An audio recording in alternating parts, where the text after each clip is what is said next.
What's up, guys? Welcome to another episode of the Powerhouse Mentality podcast. Today I have my friend Melissa Rogers here. And Melissa and I originally met through Hidden Summit when we were both coaches, and then we were teaching the nutrition talk together at one point, which I miss those days. But Melissa, intro yourself as if somebody else was introing you. Like, who are you? Well, all right. So we're just going to kind of start out from the beginning. A lot of people, I'm actually a full-time systems programmer. But here Yeah, I I never am. actually knew what you did. I just Yeah, knew that you had a full-time job. I just didn't know what it was. I'm an IT nerd.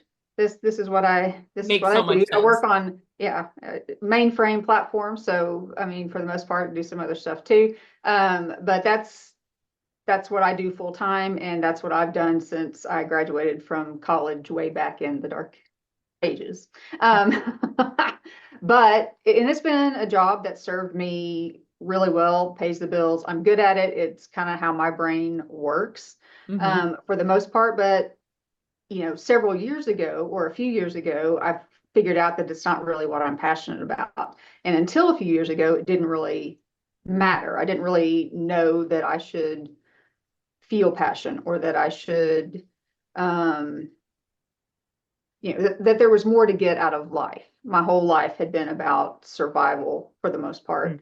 Um, so I'm just going to tell you how I got to coaching. Okay. Yeah, let's start So there because I'm I going think to, that that's actually a question I'm most curious about because I know that you were a coach and I know that you're one of those people who I respect as a coach. Like I know you know your shit and you're not going to bullshit people.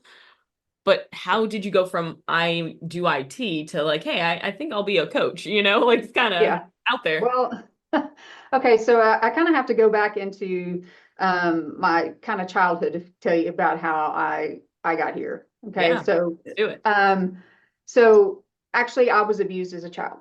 Okay. Hmm. That led to, lots of fear, lots of people pleasing, lots of doing anything and everything I could not to rock the boat, just to be accepted and just, basically make everyone else happy. I mean, there was no consideration about whether I was happy or not. That was never an issue, right? Yeah. It was about everybody else. Yeah, and I Um, feel like a lot of people find themselves there, especially when you go through something that traumatic as a child. You always think oh, I'm a burden. It's my fault. What am I doing right. wrong in every situation? When in all reality, you're Absolutely. just living your life.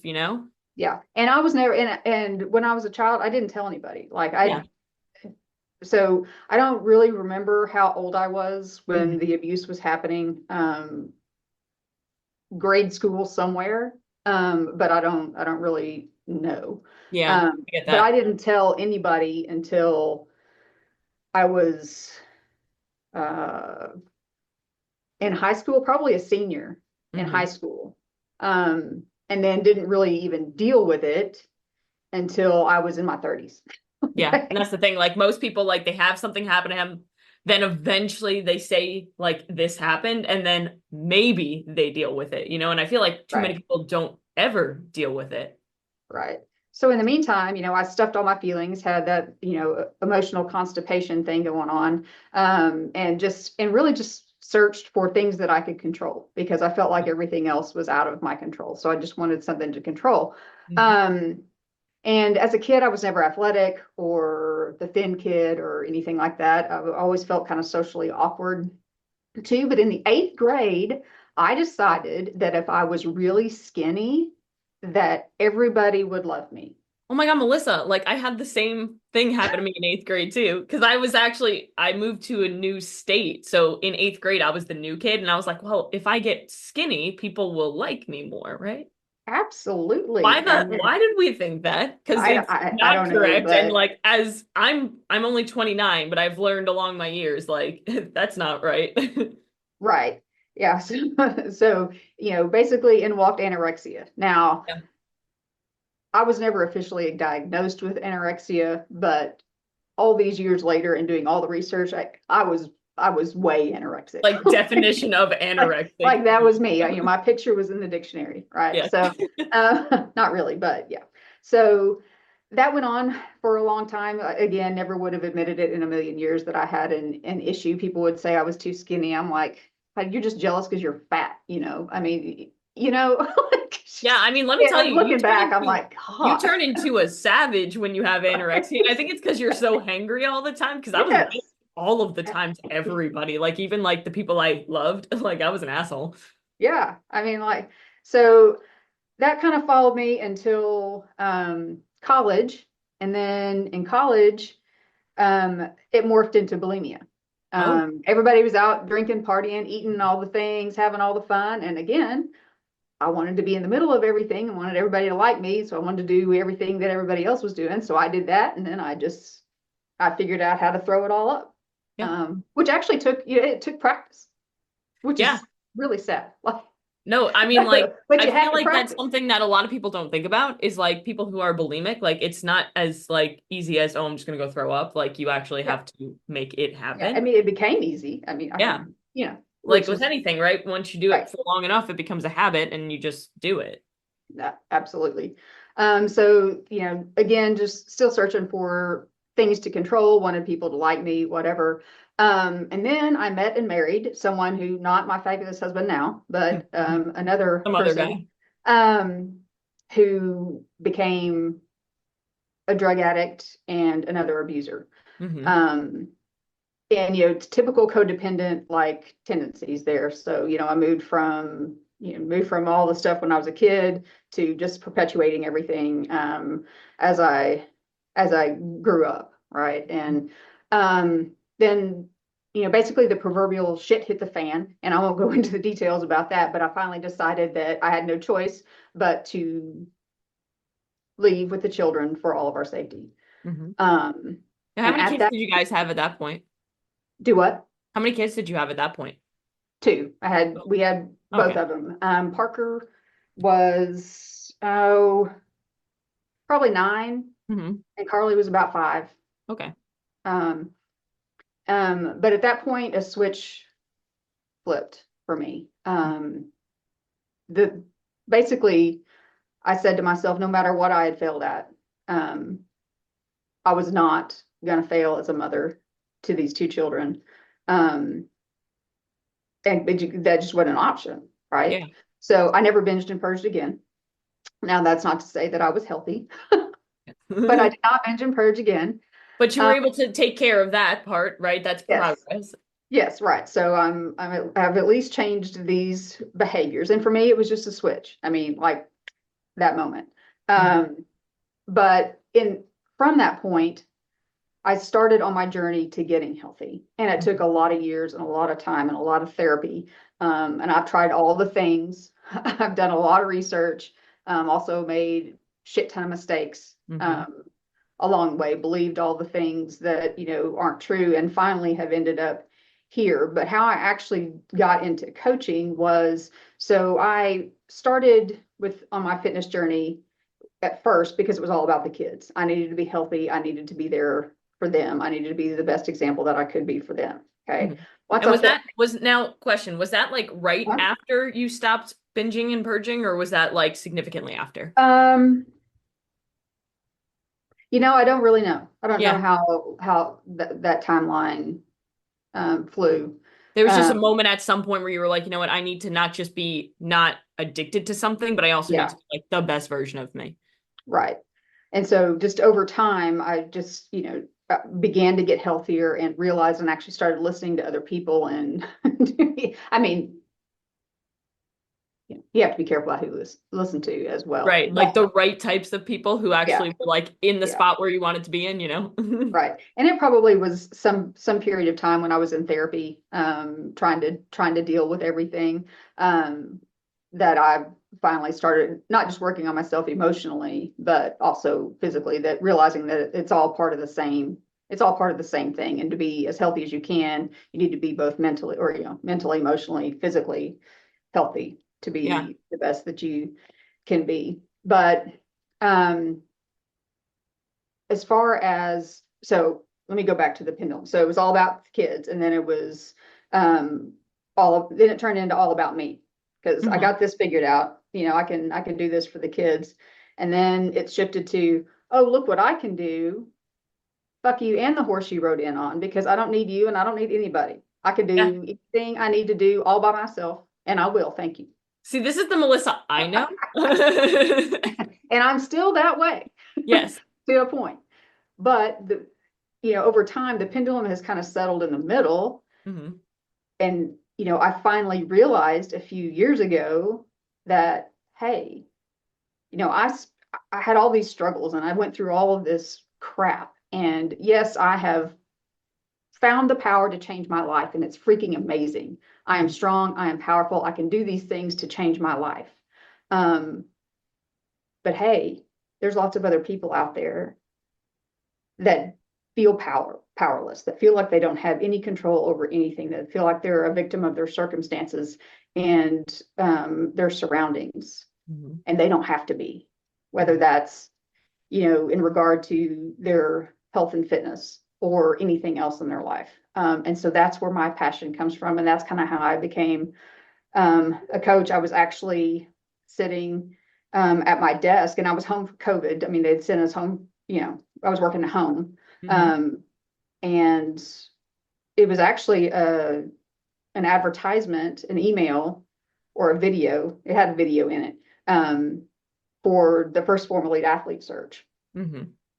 And it wasn't that I necessarily wanted to be a First Form Elite athlete, but it was just the fact that the video, what was depicted in the video, was just people reaching out and helping other people and having that passion to help others. And I was sitting in my office, and Chad was getting ready to leave for the day, and he came in to say bye, and I'm just crying, and he was like, "Did I miss something?" I was Good. like, It's um, like a this is husband's worst this is what I nightmare. want to do. This is Yeah. what I want to do. I want to coach people because, you know, up until that point, up until that very day, people had asked me before, if you could do anything, what would you do? And because I had spent so much of my life not wondering or not caring about, what I wanted, it was not important. It was what was important was what everybody else wanted. Um, I didn't know. I mean, people would ask me that. I'm like, I don't know. I mean, I don't know. But Mhm. at that point, I was like, this is what I want to do. Mhm. So that's a very long-winded story on how I got into coaching. Now, from like that moment where you were like, this is what I want to do, like, what was the next steps? Because I feel like a lot of people get into that situation where they're like, I want to do this, like, this is what I want to do, but then they stop there. Like, they don't know how to act from there. So, what Right. were some of the next steps that you took that helped you become a coach and do what you love to do? Well, actually, so I had been introduced to First Form. The way that I was introduced to it was the owner of the gym that I went to became a First Form Legionnaire. Okay. I was already taking some, like, pre and post workout supplements and some other stuff too. Um, but in order to support him, I thought, well, I'll look at First Form's products and look at what I'm taking, see what Hmm. I can switch out that I think is, comparable, that doesn't, you know, is cost wise and quality wise and things like that, and Yeah. see what I can do. And so that's how I got introduced to First Form, because I switched over some of my supplements to First Form, and which is how I got the email. Well, so Do one you day, remember one of the first supplements that you took from First Form? I always like to know what somebody like started with. um, I think I did the post workout. Oh, the best. That's like my favorite now, but let me tell you, my first was level one, and it took me maybe it took me like 3 or 4 years actually to start the post workout because of the carb factor, because I was afraid of taking ignition, which is the fast digesting carb. And now it's Right. like, wow, I would die without my fast digesting carbs after my training, because Yeah. like you start to educate yourself on why carbs are so important, but then you Right. start to feel the effects of it too. So for those of you who are afraid of carbs, like just take it from us. We've been there. Yes. It's the bullshit. Yes, it is. Because I was the same way. I used, um, shoot, what was the name of that brand? I don't guess it's important, but Gold standard, cellular, some yeah, shit like like ISO 1000 or that. Yeah. something that, they're carb, no carb thing. Yeah, I was afraid of carbs for a very long time too. Mhm. And one of the other things, I did the keto thing, then I did just the really low carb thing, Oh, and did you? then You did keto. See, now I've never done keto because I don't think I could have done keto. My body's very like carb like needy. I was anorexic, so technically I was probably keto at one point without knowing it. But Yeah. what did you feel with like how long were you on it? Like, and what was your Um, experience with it? well, and I'm going to say that so for keto proper, I didn't do it for Yes. very long because the amount of fat that you were Hmm. supposed to consume just didn't settle well with my stomach. Yep. So um, I changed it. So it was mostly, it was high protein, um, low carb. Yeah. So most of my nutrition was coming from protein. And Mhm. I did that for a couple of years. Okay. Um, and I felt okay on it. Now, Mhm. once I added back carbs, I realized I didn't really feel that okay, but I thought I did. Yeah. That's Like, the thing. I feel you like know what people I, almost like convince themselves that they feel okay on low carb or yeah, keto because they're I like, just felt I'm, normal. I'm fine. Yeah, I felt normal. But what made me, what actually made me start adding carbs back was that I was doing this pretty intensive um, training program, and I started getting these exertion headaches Mm. in the gym. I mean, like would drop me, and I was always the first one in the gym. I was usually there by myself for a while, but would drop me. I would lay on the floor and cry because it would hurt so bad. Um, and I have a pretty high tolerance for pain, so Yeah. that's, I mean, it Well, I hurt mean, pretty. Eric's your coach, so I understand that you definitely have a high tolerance for pain. Yeah, yeah, no shit. But so I went to the doctor, and she's also a friend of mine, and I was telling her about these headaches, and they did some scans and things like that, but she said, are you still doing like keto or whatever? And so I told her, kind of what I just told you, and she's like, I've had some other athletes that get exertion headaches from lack of carbs. Mhm. And probably And lack of sodium too from like the low carb too. yeah, and of course I was like, Yeah. like, Well, shut up. that's not what I want to hear. So, okay, yeah, Yeah, whatever. Well, exactly. they continued though, the headaches. And so I mean, they were bad enough that I was finally like, okay, I'll try it. And then, yeah, within a matter of a couple of weeks, I never had um, another, uh, exertion headache again. But those are painful. So Herbs are that was amazing. my experience with keto-ish. Yeah. So now back to you, your gym owner was a Legionnaire, and then you Oh, started using some first form mhm, products. You started with the post workout, yeah. and what was the next steps that you took towards first form and being a coach and everything? Well, I decided that, so talking to Chad, my husband, and I was like, so I don't have any presence, like social media presence, online presence, any of that. I was like, if I could be a first form elite athlete, that would completely boost that would help me get exposure so I could help as many people as I could. Yeah. So that became what I was going to do. So I became a Legionnaire with first form, and then did I tried a couple times for elite athlete. Of course, Mhm. you can edit this out if you need to. You kind of figure out what some of it's about, and it really wasn't what I thought it was about, the first form elite Yeah. athlete thing. So I kind of decided that really wasn't what I wanted to do anyway, but I still wanted to coach. So then, but I started following Kevin from Hidden Summit because he was an elite athlete during that whole Mhm. process. And so I saw, him and what he was doing through Hidden Summit, and including my mindset, which was huge for me because clearly you can't do fitness if your shit ain't straight between your ears. Yep. And that's the Like, part that most people don't work on. They think, right. oh, I'll just work out. I'll just pay attention to my nutrition. But the thing is, most people fail at those things because they never address the inner work. They never believe in themselves fully. So then they keep self-sabotaging themselves. Exactly.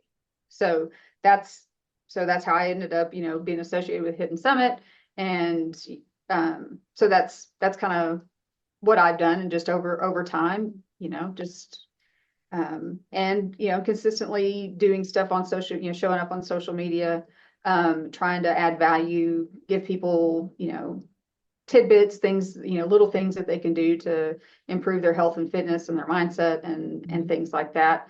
And now it's kind of evolved into, my husband is a, professor and speaker, and does a lot of mindset and philosophy stuff. So we're kind of doing a joint thing now, trying to do our own thing with coaching, co-coaching, I guess, where I do the fitness and nutrition and he does the mindset stuff, and because he's much better at that than I am. I can kind of do my own brain, but Yeah. as far as I mean now after lots of years, but as far as helping other people with their brain, he's much better at that than I am. Yeah, So and I like that. I like that like collaboration that you guys are doing because like it's so important to address both sides of things. And I feel like a lot of coaches ignore the inner work. And I think lately maybe some coaches are addressing it a little bit more, but they don't know how. So it's almost like right. they're playing psychologist, and it's Hmm. probably not good for people, you know? Right. Yeah. Yeah. I don't need to um be manipulating people's brains, so to Yeah, I don't speak. need to be But I mean, teaching I them do how the to best I breathe and can, stuff. but Mm-hmm. it's easy to point that stuff out sometimes. But 100%. Now, as far as yourself, I think one of the biggest things that I admire about you is that you always are doing the work and leading by example. Not leading, but you are the example. And I think that that's it's a huge point when it comes to being a successful coach is like you can't just talk about it. You actually have to like do it and showcase that you're doing it, which like I see coaches either they can't get their shit together when it comes to their own nutrition and fitness. So how can they expect their clients to? Or they don't show that they're doing anything. So then like how am I supposed to know, right? You show right. every single day on your social media that you're at the gym at like 5 a.m. Like what time do you what is your morning routine? Let's talk about that because I need to know what goes into Melissa's morning. It's crazy is what it is. Yes. No, so I get up, so I'm an introvert, okay, and I need quiet me time when nobody is around. Um, and that's especially when you have kids, that's generally never. So I'm a morning person. I always just get up early before everybody else, and that was always my me time, my quiet time when I wasn't going to be interrupted. Um, Something that so more mothers should do, honestly, for their yes, I sanity. mean yes, and I know those covers are nice and warm, and that bed is nice and soft, but if you will get up, start with 5 minutes earlier and just Mhm. spend 5 minutes in your cozy chair with your blanket and a cup of coffee or whatever it is you enjoy in the morning and just sit and be and try to be quiet and to calm your thoughts. And, if there's any, if you're a faithful person or, anything just for your, for yourself, that's awesome. And completely necessary and totally worth ditching a few minutes of sleep, right? Yeah.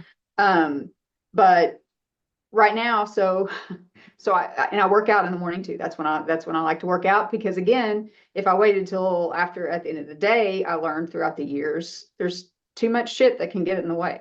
Mm-hmm. Like too many things come up, especially when you have kids. Mm-hmm. Working And out in the the evening reality doesn't is work, like not consistently. even if you had a perfect day, which Yeah, never happens, right? And nothing right. gets in your way, like most people are so mentally taxed by the time it's time to go work out, they are more likely to talk themselves out of it because they don't Yeah, have the same discipline capacity. right. Because you're just dreading it. But Hmm. right now I get up at 3 a.m.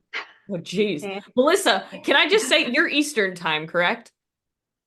Central. No, you're Central. Okay. Okay. I always Yeah. forget. I'm bad with time zones. But Yeah. I go to bed at like 1:30. By the time I'm going to bed, Melissa's like getting ready to wake up. No, I go to bed at 8:30. I'm So working on it. I'm an insomniac, but I'm I'm working on in the bed at 8:30. So it. Jeez. My um day's just beginning. Melissa's already in bed. yeah, right. Yeah. No, it's crazy. But I get up at 3. I go ahead and get dressed for the gym when I get up, put my contacts in, all that stuff. And I go downstairs, feed the dog, fix my coffee, Hmm. my protein coffee, and then I sit on the couch Essentials. for like 15 minutes. Um, Make sure I don't have anything super urgent that I need to address right then for work or something like that. Hmm. Um, and then just kind of have a few minutes of quiet time Hmm. before I leave for the gym. Then I leave for the gym about 4, um, get home 6:15, something like that, and then shower and start work at 7. Do you train fasted then, other than the protein coffee? Yeah. I mean, I do take a pre-workout though, so Okay. there's um some carbs in Oh, what do you that, take for your pre-workout? Gatorade and Hey, see, people think, oh, Gatorade powder. Gatorade is And like Eric influences us so much. So right, Gatorade yeah. power, or I have the watermelon sour patch in my cabinet at all times for emergency Yeah, now I situations. haven't tried the candy yet, but so it's the element stick, They're up there. creatine and Gatorade powder. That's actually a solid pre-workout. You get your sodium and electrolytes, Yeah, and you get your carbs, and you get your creatine. That will, first of all, if you're doing more of a bodybuilding workout, you're going to get a sick pump. yeah, But just doing what you're doing yeah. right now, like what are you doing as far as your training right now? So that's actually what I wanted to talk about too. Is like, Okay. okay, here's your morning routine, right? You're waking up at 3 a.m., you're getting your coffee, you're going to the gym, and you're really disciplined to the gym. Like again, every morning on my Instagram story, I see Yeah, your fucking photo of at the of gym the at gym. 5 a.m. So are you Thank training for you. anything specifically right now? Because I know you're working with Eric and you've been working with Eric for a bit now. But now what are you guys like working on? Or are you just trying to become more fit in general? Well, so when I started working with Eric, my goal was I wanted to learn some of the Olympic lifts, like cleans and Yeah. snatches and things like that. Now, over time, my hips, and it's not because of the work that we were doing, but my hips have just degenerated with the arthritis and all of that. But really, I just wanted to learn some new stuff when I started, and then, but now it is, and we did that. And now we've kind of shifted gears a little bit. We're still doing some of the Olympic lifts, but taking out like the squat cleans and the squat snatches just because of the impact on my hips.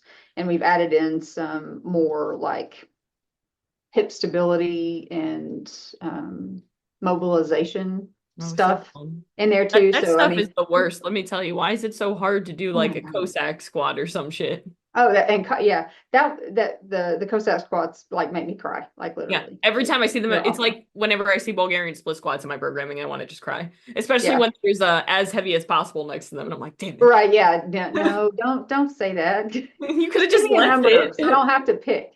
Let me focus on my form first.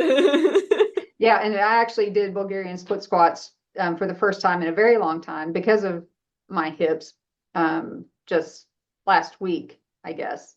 Mhm. But kind of moderate weight, and they weren't bad.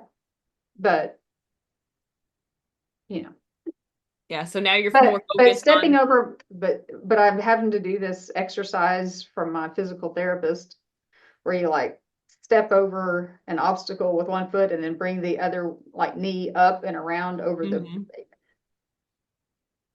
It's awful. Have Like you ever done like, I think they're like hip planes or something like that, where you're like, hip airplanes. yeah, oh my gosh. My PT scheduled them for me to do them on Friday. I was five each side, Melissa, and I was Yeah, like, it took me so long. right. No, I'm Miserable. I doing was mine like, well, maybe assisted at this the is why moment. I hurt. Yeah, because I'm doing those too, but I'm doing them assisted, like holding on to something, so it makes it a little bit easier because you don't Yeah. have to stabilize. Yeah. So all of that's, but that's I'm not doing anything. I really just like to get stronger. I like to feel strong. I like to just continue to get better. Yeah. Even And I even think as that's I awesome. yeah, I mean even as I age. I mean I'll be 52 in September. Um, but I feel stronger than I ever have. And it's so So crazy because yeah. every time like I hear that like you're over 50, I'm like blown because you first of all, you do not look like you're over 50. Oh, aren't you sweet? Like I'm not being nice. Like I mean you literally like you're so in shape that you make most like 30-year-olds look like shit. Just saying. Well, thank you. Very sweet. For sure. I And anybody appreciate who's watching the like the reel that I put up, you'll see like Melissa's just jacked and it looks awesome. that. But I think it's so cool that you're training and you're not like, oh, I'm training for this specific thing. Because I think that a lot of people lose, they almost like only are, I'll use the word that I hate so much, motivated when Mhm. they're training for a specific event or something like that. When it's like, no, you can just train to be stronger and be better because it's not even about just being stronger physically, but like think of like all of the mental toughness that you've developed just through training alone. Absolutely. It takes, yeah, there's a lot of mental toughness that's required. And I mean, and a lot of times, since I know what my workout is before I go, sometimes I'm nervous. I get that. I literally, Like, there's like, sometimes where I'm like I'm like, shaking before I hit the huh, start button. Like, fuck, I might fail this. It's gonna be yeah, real yeah. bad. I've never died before, but there's always a chance. The thing is, like, you know it's gonna hurt, but you're gonna do it anyway. So Yeah, like that just takes a lot of mental toughness because you're like it does. literally self-inflicting pain, but it's like it's not in like a psychopath way. It's more in a way like, No, hey, when I overcome this pain and discomfort, I'm going to become better because I know what I can handle. exactly. Yeah. Nice. So my next question, and probably one of my final questions, is Melissa, what is next for you now? Because like you're working full time still, and now you're kind of starting to develop this thing with your husband with the coaching after moving on from Hidden Summit and learning, how to be a coach and what to do there. What is next for you? Like, do you have anything that you have in the works or that you're planning on doing or that you want to pursue? Um, well, right now, Chad and I mean, our biggest, like what we're pursuing, with the coaching thing, we're just going to continue on with that for the moment and try to, keep improving that, based on, we're going to run a challenge here at the beginning of September. It starts September 7th, like an 8-week challenge. And Nice. when it's our first shot. So at doing this, so we're learning a lot, making a lot of mistakes, learning a lot of stuff along the way.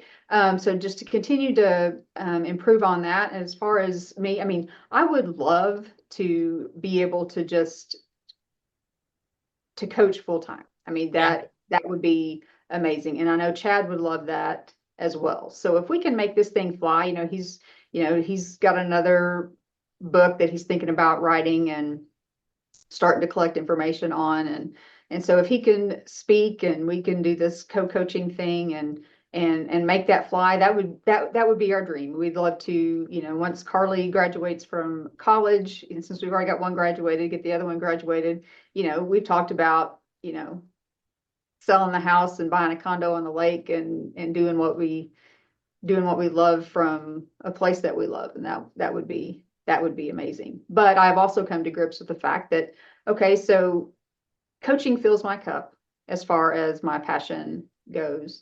Um, if it's not if it's not in the cards for us to do that full time, I'm okay with that. For a long time, I was not okay with that, and I thought I needed to do all the things and be all the things, and was putting way too much pressure on myself, and it was not good for my mental space. So, but coaching fills my cup. It's what I love to do.